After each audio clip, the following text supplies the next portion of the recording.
So I'm Gerd Leonhard, futurist. You probably never met a futurist before in your life. Neither did I. When I became a futurist, I was a musician and producer. And in 2004, I wrote a book called The Future of Music to speak about the music business. And I got this idea about the future of music from an interview I did with David Bowie, who said to me, music will be like water. Pushing a button and it comes down from the sky. Right? And that's what we have today. Right? That was 2004. So I'm here to speak to you today about the next 10 years and what's happening in conventions. I'm a great expert on conventions, of course. I've done over 2,000 speaking engagements in the last 20 years. So I've had a first-hand chance to witness all kinds of variations. We have a bit of feedback here on the stage. Maybe we can bring down the monitor a little bit. Thank you. So, first, when I speak about the future, I'm not talking about predictions. Some people could predict the future, Arthur C. Clarke, Alvin Toffler maybe. I observe the future. My job is to take a look and get a good feel for what's coming up. So my job is not to predict your future or my future, but to help us envision what kind of future is possible, to develop imagination. You know, Jeff Bezos is probably arguably the most amazing entrepreneur in the history of e-commerce, right?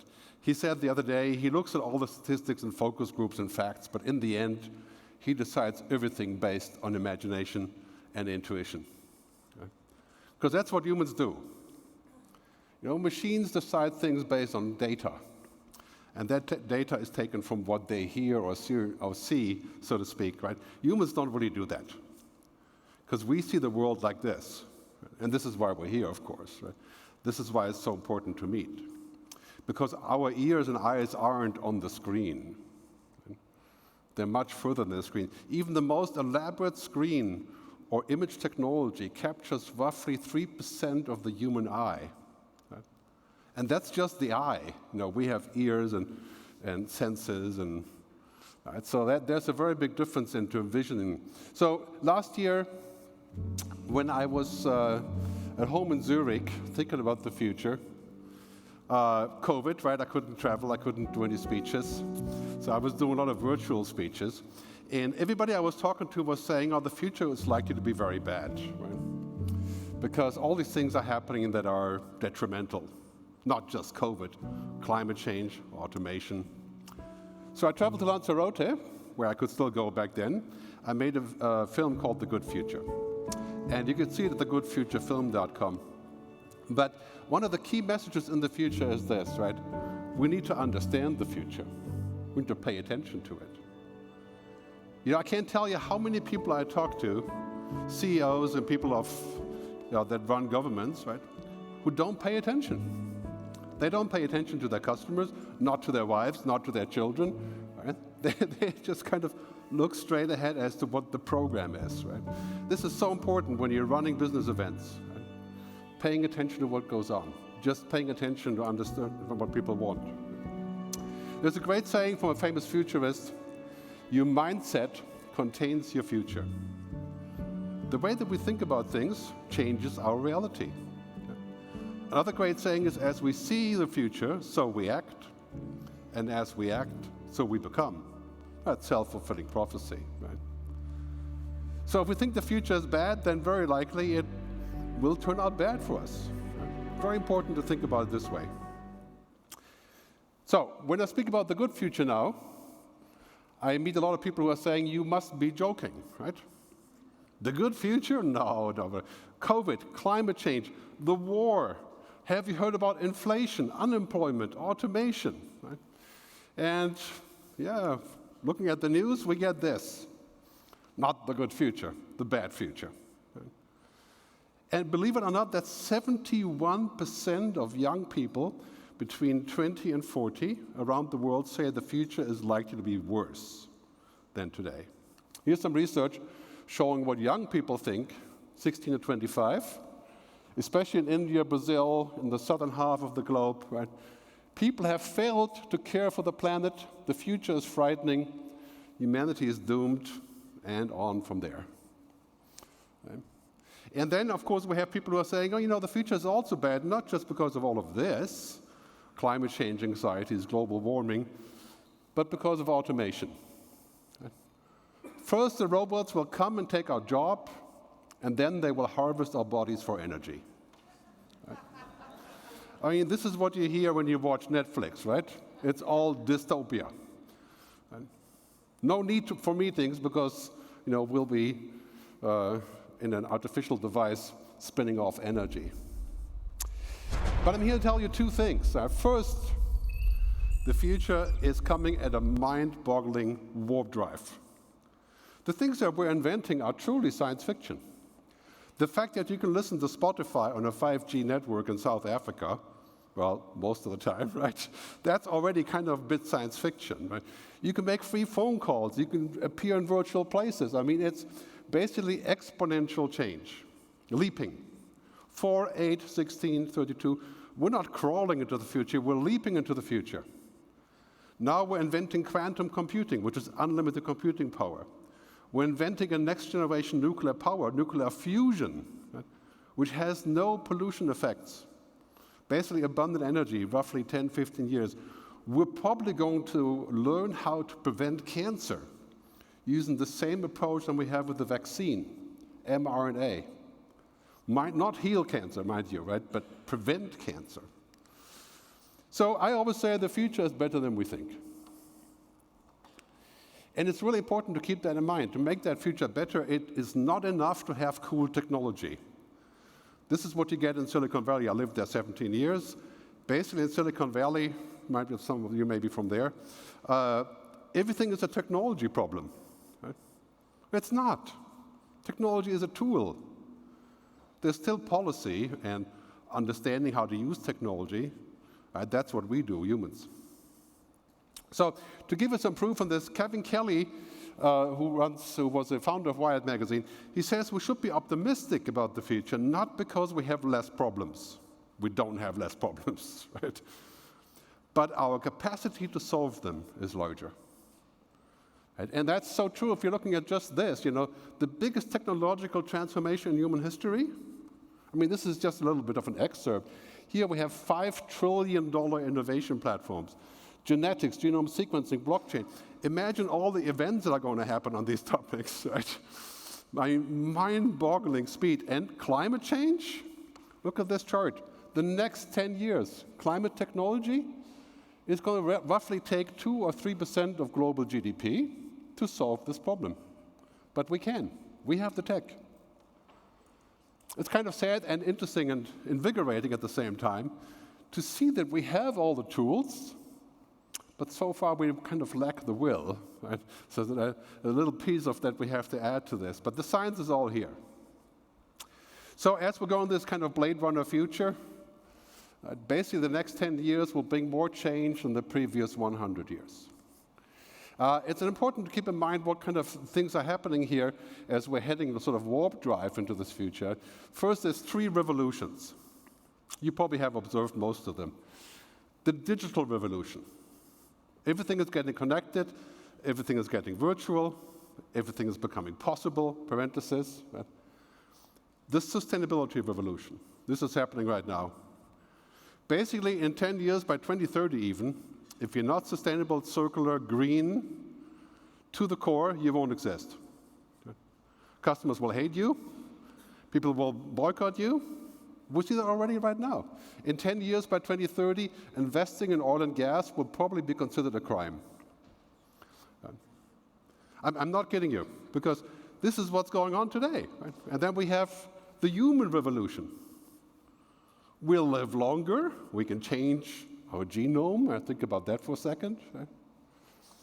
But we also have another human revolution. I call that the human renaissance. The importance of being human. You know, the last 10 years before COVID, we all talk about the power of technology, how important it is to transform. And now it's kind of like with COVID and the war and everything we have, the importance of actually collaborating, right? And speaking to humans. That's coming back in a really big way.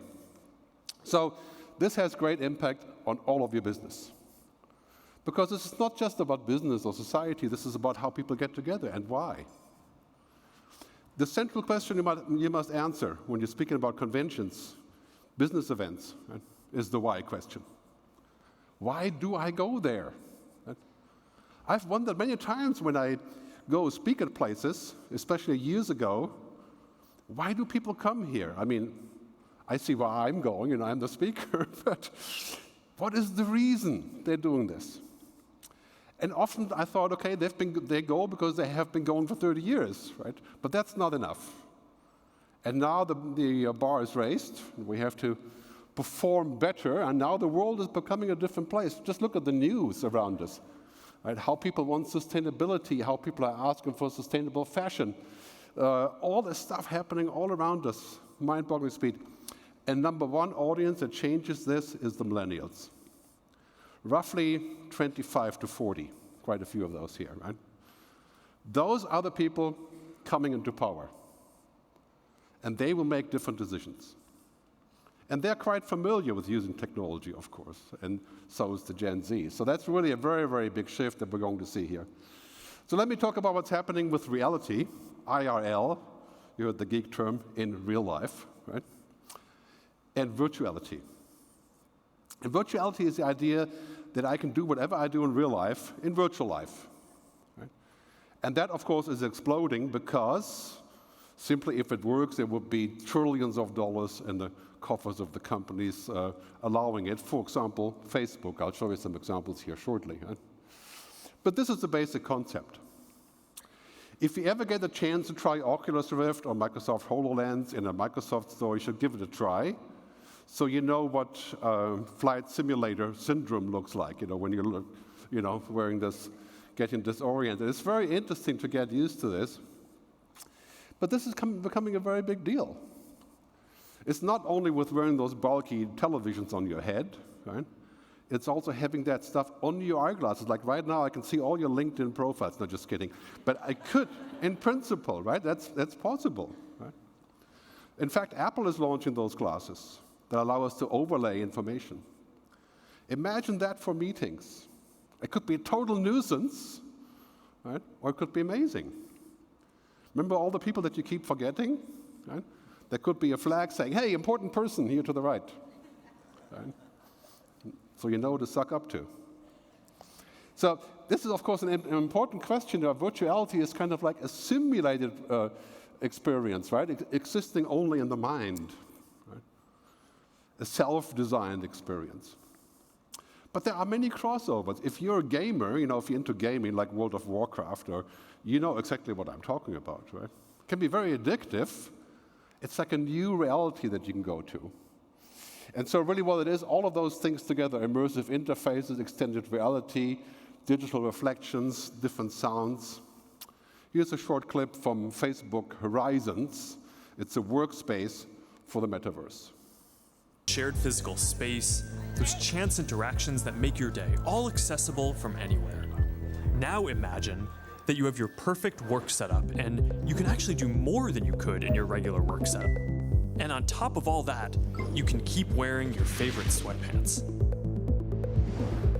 Looking good. Let's get together real quick for a debrief. Well, thank you, Mark. The key question is, of course, would I trust Facebook or Mark Zuckerberg to provide that for us? I would not. I don't know how many of you are still on Facebook, but it sounds great in terms of tech, but of course, you know that you have to spend countless hours trying it. It'll be a while before that gets real, right? Especially if you don't have 5G internet or $1,000 for glasses. But, oops, sorry, I skipped this one for a second. So if we look at this chart, we can see, however, there's very high expectations of sales of these headsets. And if you tried a few, you can imagine, if you're a doctor or a lawyer or a policeman or work for the NSA, no, just kidding, then you can put that on and you can see everything.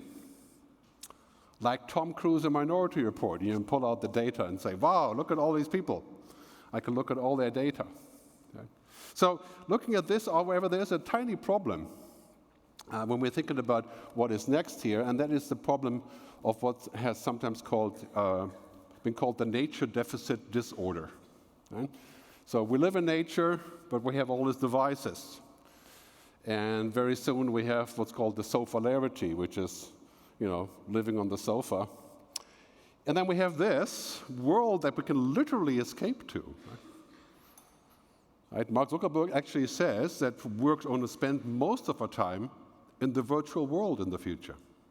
Of course, then again, he already lives in the virtual world. You can see how much I like him. But this is the real world. Right? We live in the real world, or where we actually have a body, most of us, right? So this is what happens in the real world. We have sensory inputs. That's 98% of what we are. Right? Like if we meet in person later, it will take us about 20 milliseconds, to estimate who the other person is without saying a single word. Are you a threat? Are you an interesting potential partner? Easy, right? First impression. Single unified experience. A lived sensory experience. That's why we go to events, right? That's hard to pinpoint how that works, but it does work. Right? That's why it's so important to put the human back inside. We're going to use all the tech that we can, right? Huge screens, virtuality rooms, holograms, all that stuff, because it will get very cheap. Right now, these screens are still pretty expensive. Right? In a few years, they'll be cheaper than the wallpaper. Right? And I can be here on stage and throw a hologram, right? Like you can do now on CNN. Well, it costs $2 million, to set up. It's a bit of a problem. Right? But the combination of the two. Right? So this kind of idea of living in a virtual world where everything is being brought to you, and even your therapist is a robot, I think it could appeal to some of us. Right? But the biggest problem is with this that we already have this problem today. Our biggest problem is not that the robots will take over, but that we become too much like them. Right? I call that machine thinking. Right? Other people's aren't algorithms. Organisms are not just calculations and data. At least I don't believe that. Right? Consciousness, imagination, human agency. Will machines ever have that? It's not impossible, but it's far away. Right? You can't even really get into a self-driving car. Right? You can try it in Palo Alto, California, where a 5-year-old could drive, basically, in Palo Alto in the suburbs. Right? The machine can do a good job. Take the same car to Beirut or Rome or even here. Right? You see any here? How long is it going to be? Well, do we really need it? Isn't it enough if the car can take us from the hotel to the airport by itself on a separate lane? That would already be a great accomplishment. So a lot of that comes down to this, and we've learned this in the pandemic, right? Technology can make us happy in a hedonistic kind of way. Right? It works. Free phone calls, free music, all the movies you ever wanted. Right? But the reality is one hug is worth 1,000 Zoom calls. And Zoom calls are here to stay. Right?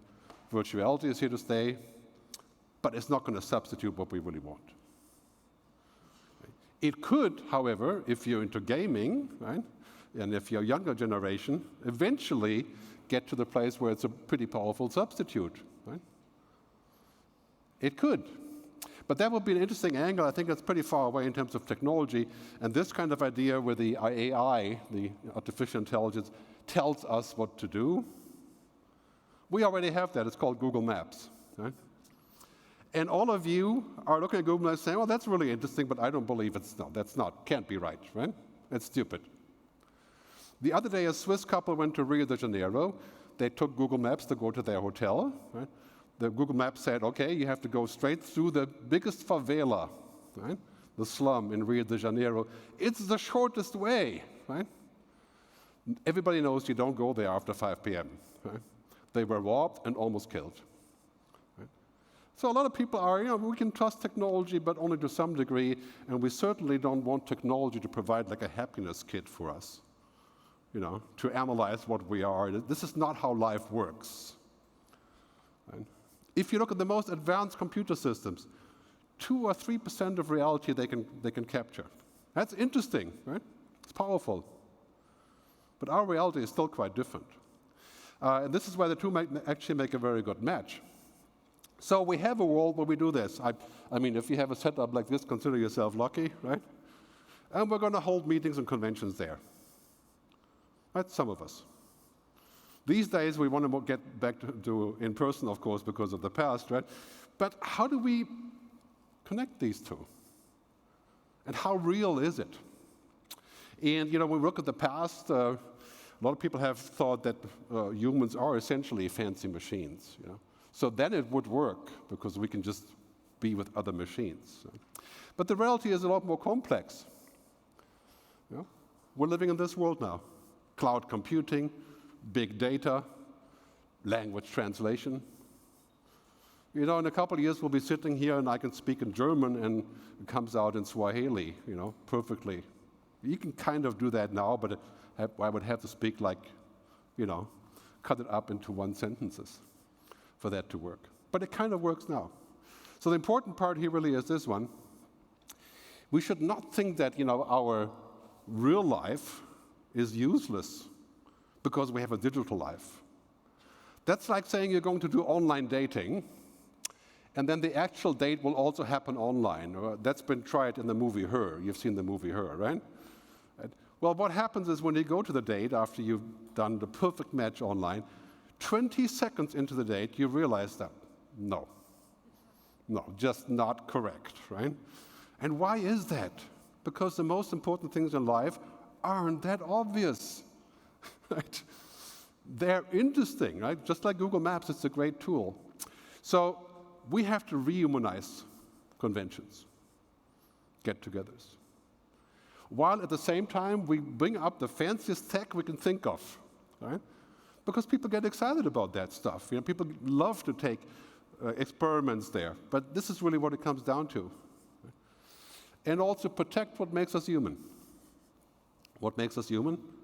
Right? Well, feelings, emotions, compassion, empathy, mistakes, lies, confusions. That's just part of what we are. We're not linear. We're not binary. Machines are binary, 0, 1, 0, 1. Yes, no. We are not like this. Okay? We change our mind. Right? We look between the cracks. It's like 0.02, and tomorrow it's 2. Right? That's also why we're heading in towards this human renaissance. This is the most important pyramid of the day, kind of like Maslow. Right? So what's happening now is machines are getting pretty smart. They can cover that lower part, right? Data, information, and even knowledge. You could define artificial intelligence as the art of creating knowledge from data. It's called machine learning, right? That's computer turf. And it's getting more so, and it's moving up, all the way up to, say, here, right? But this is the most important part, the human-only turf. Right? Why do I say human-only? Because first, try to get a machine to have tacit knowledge with quiet knowledge, right? Quiet knowledge means you kind of know it, but you don't know why. Right? Or wisdom, right? It has been said many times by famous Zen masters, knowledge without wisdom is useless. Right? And machines have knowledge. Right? They definitely have knowledge. But do they know what it means? When a machine looks at your face and it says, oh, Gerd is angry or tired or whatever, right? That could be accurate, or that I'm lying, for example, right? But it doesn't know what it means to be angry. It has no idea. It doesn't even know what a face is. It's a machine, right? So it's very useful, but real life is different, right? That's where we are with conventions. So serendipity means you bump into somebody in the bathroom. Yeah? A lot of men do that. Yeah? Say, wow, aren't you the guy? And so on, right? Discovery. Effort. Right? Do something without effort. It is possible, right? But I keep meeting people. I was a musician, guitar player. And it's 10,000 hours, right? Basically, to do that. And then you meet people who are saying, I bought the iPad and an app. I'm a musician. To which I say, yeah, that's cool, but yeah, it's not like the same kind of musician. Sorry, but yeah, you can play music with that, with the iPhone, the iPad, but it takes effort. Imagination, and lastly, purpose, the why question. Right? That's why that's so important to figure out where we're going with this. And this whole discussion about purpose means what is the purpose of what we're doing? And this is the question that millennials are asking now. Can I trust this company? Why are they doing this? Why am I going? What's the purpose? Not just the purpose of life, the purpose of this. And it can't just be money. That was okay for my generation. Right? Grow, grow, grow, profit and growth. That's over.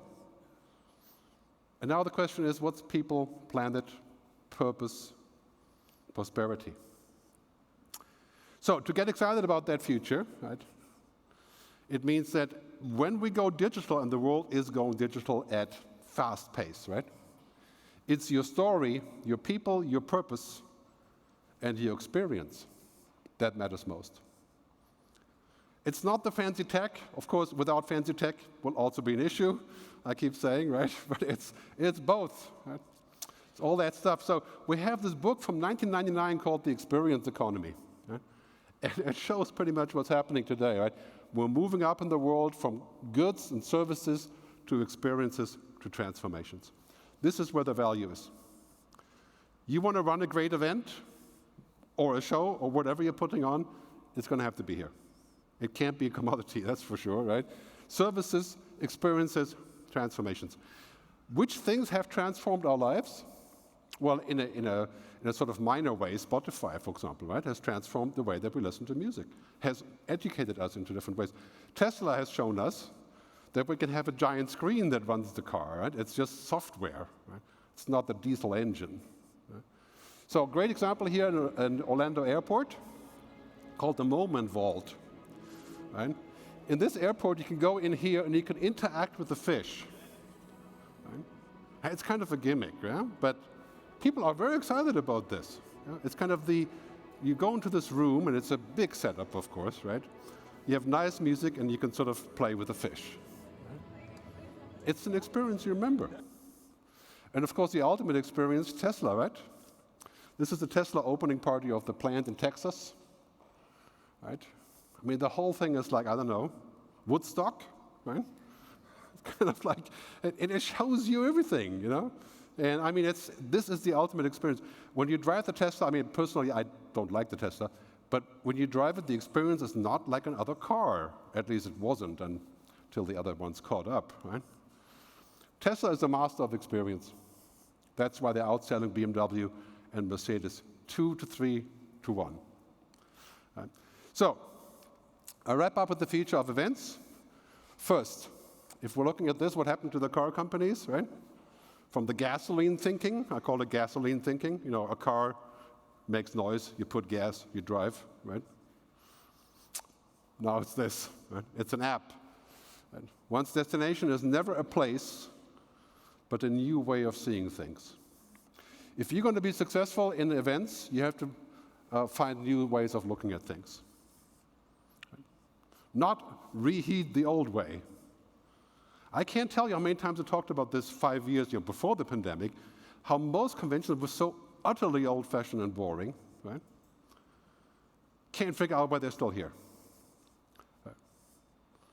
People are so loyal, even if it's utterly boring, they keep going. But we have to change that. Right? New way of seeing things. Look at the car industry. It goes from the combustion engine, the ICE, right, the ISH, right? That's the black box here, to selling software. Car companies are becoming software companies. So convention companies will become experience providers. And that goes across all levels, virtually, otherwise, all year round in different ways. Open up your thinking away from the focus on one thing, like selling trade shows, right, or tickets to booth, or right, to a larger view, just like all the other guys have, the banks are now becoming digital money providers, and so on. Right? Take a wider view. I discovered, for example, in the pandemic, that my clients weren't so interested in forecasts or reports. Right? They were interested in, get this, therapy. Right? I call that future therapy. Right? They wanted to figure out what to think about this. So I started doing CEO coaching on the phone.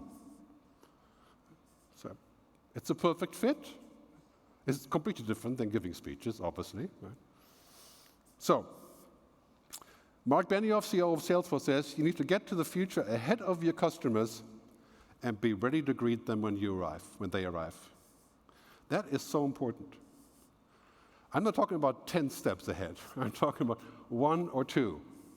And Salesforce has done a really amazing job with exactly this. That's why they're successful. So that's kind of the approach to this. And then with technology, we have to be aware of this. We're living in a world where we are surrounded by technology, literally. That's not going to end. The best thing we can do here is to sometimes say, you know what, today, no, right? Offline is the new luxury, as I say. Right? Get away from things. But the other response is this, is to say, well, maybe now we can do what's called rewilding, right? We can reconnect what we are, nature, other people, real experiences. And that's what happens when you go to a good event. Right? It's this balance, right? Rebalancing and reconnecting. That doesn't mean we're not going to be in a virtual reality space for this event all year round and do our things. Of course, if that's what you want to do. Right? So really, really important here is to keep in mind what makes us tick. Right? It's all the fuzzy stuff that machines can't comprehend. Right? Emotions, creativity, imagination, ethics, empathy, consciousness. And yes, maybe one day there'll be a machine that can fake all of this, right? Like Alexa 50.0. Yeah? Maybe one day you can marry a robot, just kidding. But here's an important question for you when you're looking at this, right? This is the question I said earlier. Why are people going? What's your argument? What's going to be so special? And what is the purpose? Because the purpose question is a hard question to answer. It's not like saying you're going to meet 57 business contacts, or, it's not like that, right? It's a larger story. It's also kind of just a feeling of purpose, right? So 6 future principles for the future of meetings. The first 3 are technology, right? Exponential change, combinatorial, convergent industries. We're going to see new trade shows, for example, that converge industries like medical and technology. Because, pharma and biology and technology is converging. Right? These are the important ones. Holistic business models, circular economy, and human benefit. Let's not forget one thing I mentioned earlier. Right?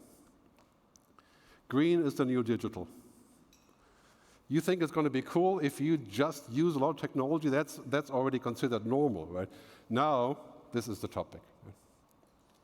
Sustainable travel. That's going to be a tall one. Right?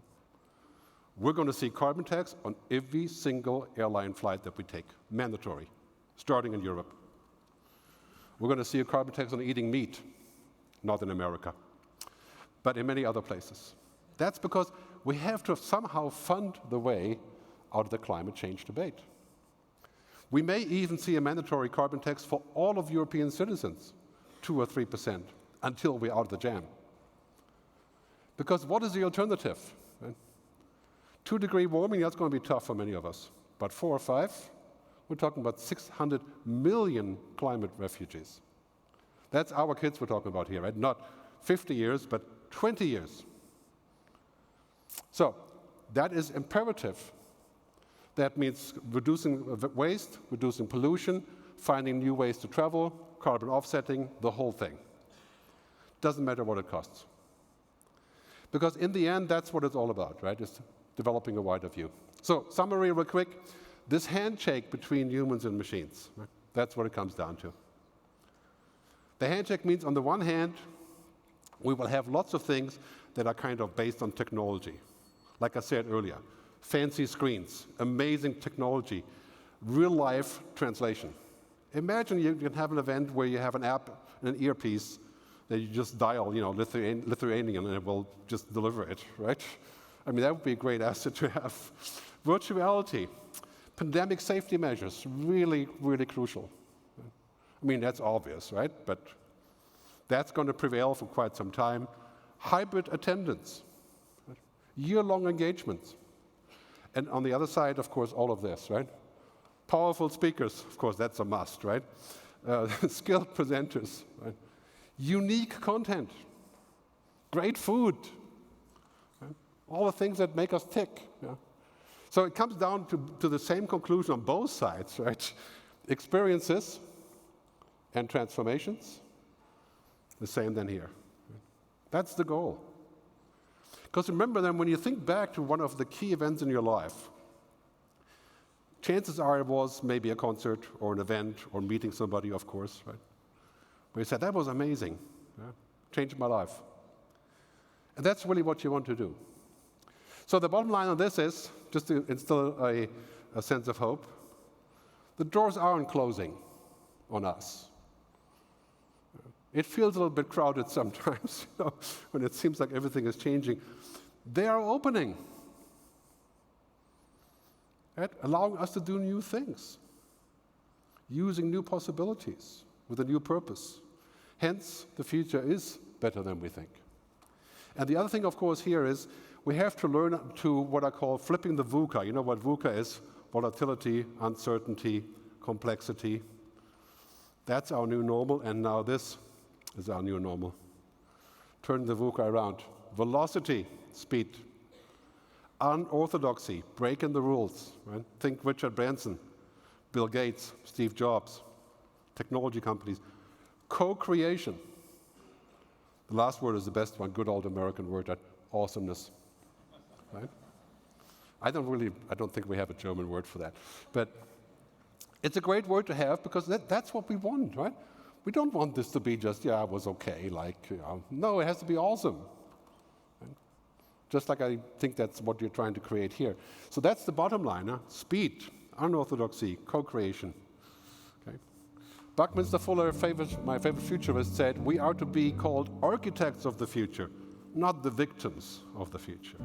Right? And that's kind of what we're trying to create here by putting the human back inside of events. Thanks very much for listening.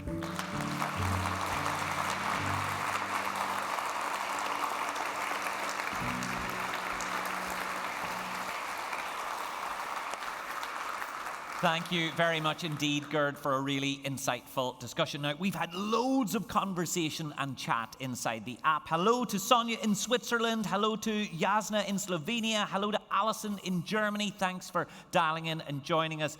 In the interests of time, I'm going to summarize all of those discussions in one question. If we were being really hard on ourselves, Gerd, should we have been ready for what we faced over the course of the last 2 years? And what's the first thing we should invest in to make sure we're ready for next time?